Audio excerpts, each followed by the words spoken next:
Class 7। अब आज हम आपकी बुक अवर पास्ट हिस्ट्री की जो बुक है उसका लेसन नंबर 1 स्टार्ट करेंगे, जिसके हम क्वेश्चन आंसर्स करेंगे।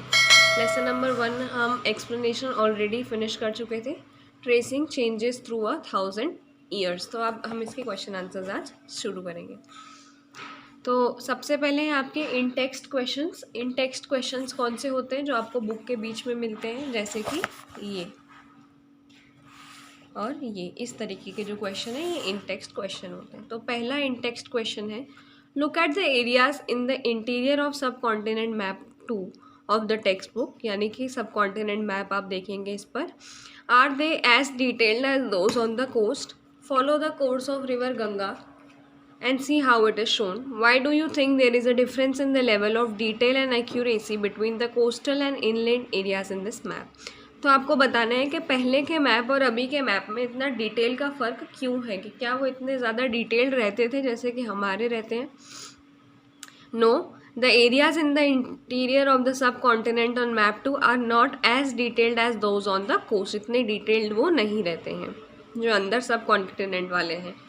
The European sailors and merchants who used this map did not go to the inland places of the subcontinent as much as they interacted with the coastal areas. तो क्योंकि उस समय जो ये आते थे, सैलानी जितने भी आते थे जिनको जाना पड़ता था यहाँ से वहाँ, वो ज़्यादातर बाहर ही रहते थे। यानी उनका काम सिर्फ कोस्टल एरियाज़ में पड़ता था, उनको अंदर जाने की ज़रूरत नहीं पड़ती थी।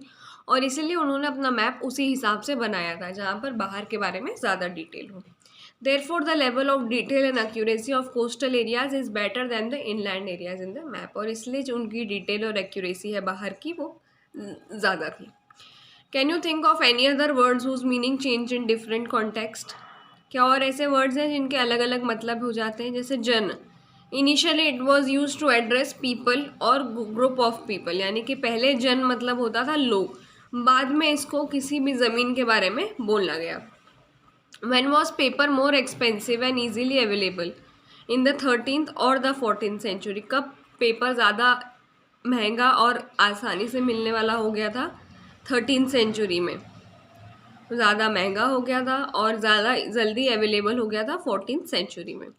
Of the technological, economic, social and cultural changes described in this section, which do you think were most significant in the town or village in which you live?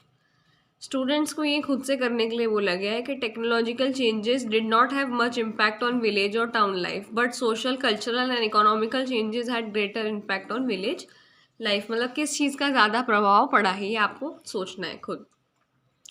Why do you think ruler made such claims? Ruler claim क्यों करते थे? ताकि वो popular हो सके, mighty हो सके, claim कर सके किसी भी राज्य के ऊपर। Make a list of languages mentioned by Amir Khusrau. Prepare another list of name spoken today. यानी आपको ये लिस्ट देनी है कि अमीर खुसराव के टाइम पर कौन सी लैंग्वेज चलती थी और अभी की लैंग्वेज क्या है। तो हम देखें, सिंध में उस समय सिंधी चलती थी, अभी पंजाबी प्लस उर्दू चलती है। लाहौर में लाहौरी चलती थी, अभी पंजाबी प्लस उर्दू है। कश्मीर में उस समय पर कश्मीरी थी और अभी भी कश्मीरी बोली जाती है। साउथ कर्नाटका में देखें या आंध्र प्रदेश में देखें तो तेलंगानी चलती थी, लेकिन अब वहाँ पे कन्नड़ और तेलुगु चलती है। गुजरात में गुजराती उस समय भी थी, अभी भी है। तमिलनाडु में माबार लैंग्वेज थी, लेकिन अब तमिल हो गई है। बंगाल में गौरी नाम से एक लैंग्वेज थी जो अब बंगाली में चेंज हो गई है। और ईस्टर्न उत्तर प्रदेश यहाँ लिखा हुआ है आगे, वहाँ पहले अवधी चलती थी क्योंकि वहाँ की जो राजधानी थी वो अवध थी, लेकिन अब वहाँ लखनवी चलती है। और लास्ट में दिल्ली में उस समय पर हिंदवी चलती थी, जिसका नाम चेंज हो गया है, अब वो हिंदी हो गई है। हाँ, चेंजेस हो जाते हैं, सिग्निफिकेंट चेंजेस होते हैं लैंग्वेजेस में अलग अलग रीजन्स में over time. What was the duration of rule of Khalji in the Mughal dynasty? इनका कितना रूल था? खलजी डायनेस्टी 1290 से 1320 तक थी और मुगल डायनेस्टी 1526 से 1857 तक थी। Find out whether and for how long your state was part of this pan regional empires. ये अटेम्प्ट आपको सेल्फ करना है खुद। Do you remember what Amir Khusrau had to say regarding Sanskrit knowledge and Brahmans? Amir Khusrau said that Sanskrit did not belong to any region. Amir Khusrau ने कहा था कि संस्कृत किसी एक पर्टिकुलर राज्य की नहीं है। ये एक ओल्ड लैंग्वेज है and common people did not know it, और जो आम आदमी है वो इसे समझता नहीं है। ओनली द ब्राह्मण स्पोक इट, सिर्फ ब्राह्मण जो है वो संस्कृत बोल पाते हैं। ये एक प्रोजेक्ट जैसा है कि आप मान लीजिए एक हिस्टोरियन है जो हिस्ट्री के बारे में जानता है, choose one of the themes mentioned in this chapter, एक थीम चूज़ करिए, जैसे इकोनॉमिक हो गई या सोशल हो गई या पॉलिटिकल हिस्ट्री हो गई, and discuss why you think it would be interesting to find out the history of that theme, और फिर उसके बारे में पूरी हिस्ट्री आप निकालिए। जैसे कि सोशल और पॉलिटिकल हिस्ट्री लें तो कब से कब तक थी टाइम, क्या डेवलपमेंट हुए, कितनी नई टेक्नोलॉजी आई, खाने पीने की क्या नई चीज़ें आई, और क्या मेजर चेंजेस हुए उस टाइम में। अब आपके एनसीईआरटी टेक्स्ट बुक क्वेश्चन हैं जो आपको बुक के पीछे मिलेंगे पेज नंबर 14 और 15 पर। Who was considered a foreigner in the past, किसे फॉरेनर यानी विदेशी समझा जाता था। The term foreigner is use to refer to a person who is not an Indian, जो कि एक भारतीय नहीं है। In medieval period this term was applied to any stranger who appeared, और मेडिवल पीरियड तक आते आते ये शब्द हम उसके लिए यूज़ करने लग गए थे जो कोई भी अजनबी होता था। जैसे कि एक जंगल में घूमने वाला फॉरेस्ट ड्वेलर जो था वो शहर में रहने वालों के लिए विदेशी हो गया। But two peasant living in same village were not foreigners to each other, लेकिन दो लोग अगर गांव में एक साथ रह रहे हैं तो वो विदेशी नहीं है। अगर उनका रिलीजन अलग है, धर्म अलग है, जाति अलग है, लेकिन फिर भी वो एक दूसरे के लिए विदेशी नहीं होंगे।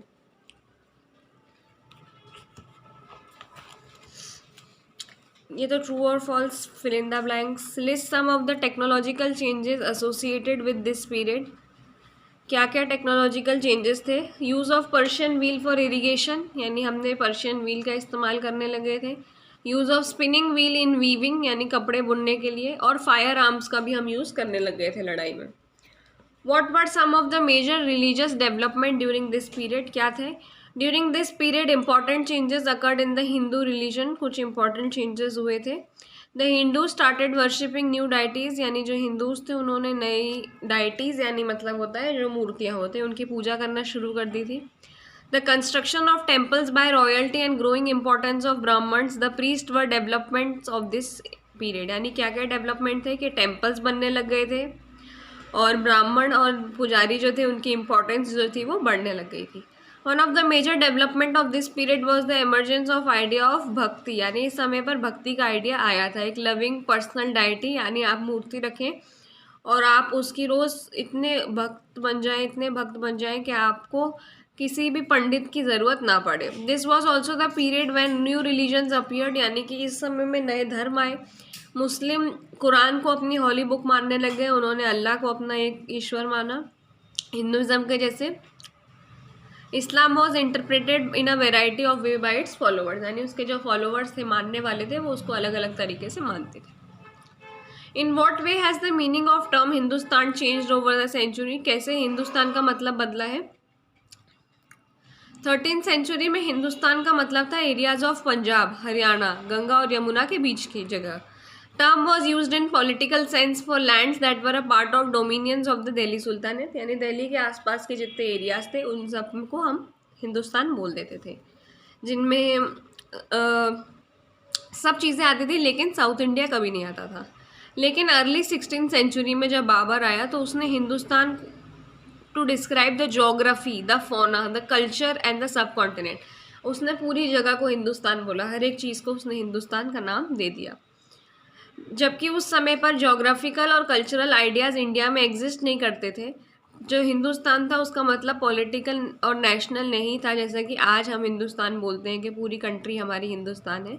Today the term Hindustan and India the modern nation state, यानी ये दोनों वर्ड्स यूज़ करते हैं हम। How were the affairs of jatis regulated, jatis के नियम कायदे कैसे थे। Jatis frame their own rules, वो अपने खुद के रूल्स और रेगुलेशंस बनाते थे और उनके मेंबर्स उसको चलाते थे।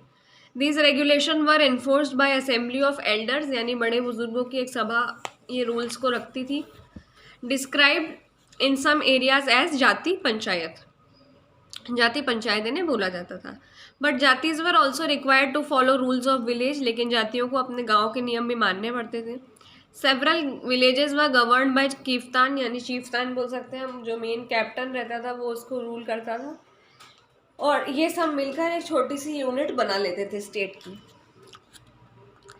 What does the term pan-regional empire mean? The term pan-regional empire means an empire spanning diverse region, यानी एक ऐसा राज्य जिसमें बहुत सारी जगह अलग अलग जगह आती हो. What are the difficulties historian face in using manuscripts? यानी क्या क्या difficulties उनको होती है manuscripts पढ़ने में, यूज़ करने में. There had no printing press in those, so script copied manuscript by hand, यानी कि उस समय में प्रिंटिंग प्रेस नहीं होती थी, तो जो भी उनको चीज़ें मिलती हैं वो हैंड रिटन मिलती हैं. Manuscript कॉपिंग is not an easy job, और इसको कॉपी करके लिखना एक आसान काम नहीं होता है. As scripts copied manuscript they also introduce small changes, a word here a sentence there, यानी जिसने भी वो चीज़ें लिखी हैं अब देख देख कर उसने कुछ ना कुछ चेंजेस अपने मन से कर दिए हैं, क्योंकि उसे समझ नहीं आया होगा तो उसने अपने मन से एक वर्ड या सेंटेंस अलग कर दिया. These small differences grow over century of copying until manuscript of same text become substantially different from one another. और ऐसे करते करते थोड़े बहुत चेंजेस से कॉपी करते हुए इतनी सेंचुरीज बाद आज वो मैन्यूस्क्रिप्ट एकदम अलग ही हो गई है.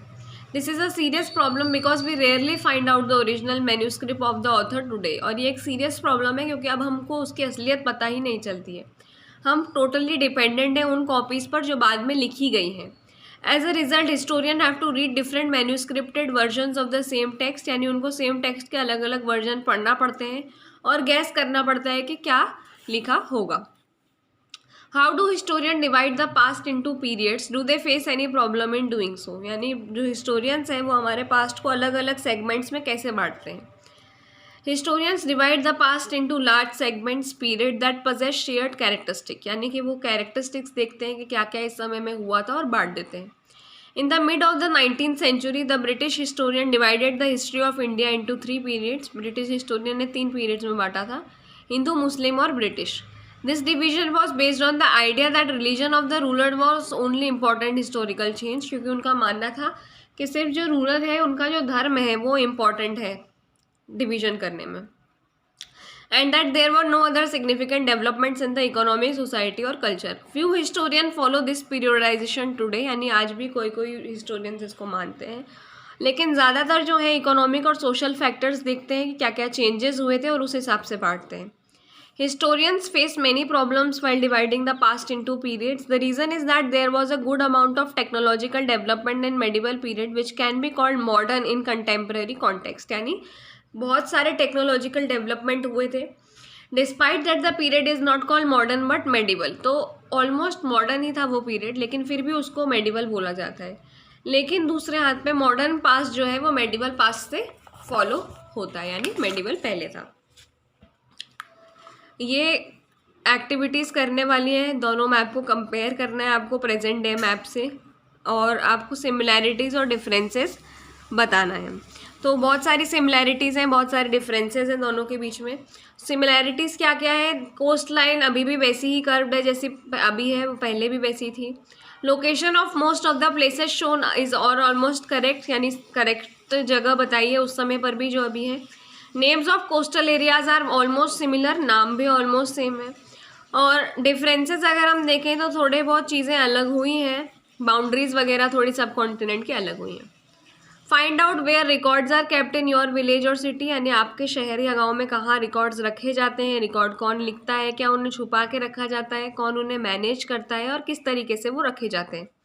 इन विलेज ऑल रिकॉर्ड्स जो होते हैं पूरे लैंड रेवेन्यू के, टैक्स के, वो सब पंचायत ऑफिस में रखते हैं, जिससे ग्राम सेवक लिखता है जो कि गवर्नमेंट एम्प्लॉय होता है. वहाँ पर कोई आर्काइव नहीं होता है, जो सरपंच होता है वो उसको मैनेज करता है. जो डॉक्यूमेंट स्टोर होते हैं उसमें पूरा डेटा होता है, date of birth, date of death, village के सारी ज़मीनों की चीज़ें वहाँ पर रखी रहती है.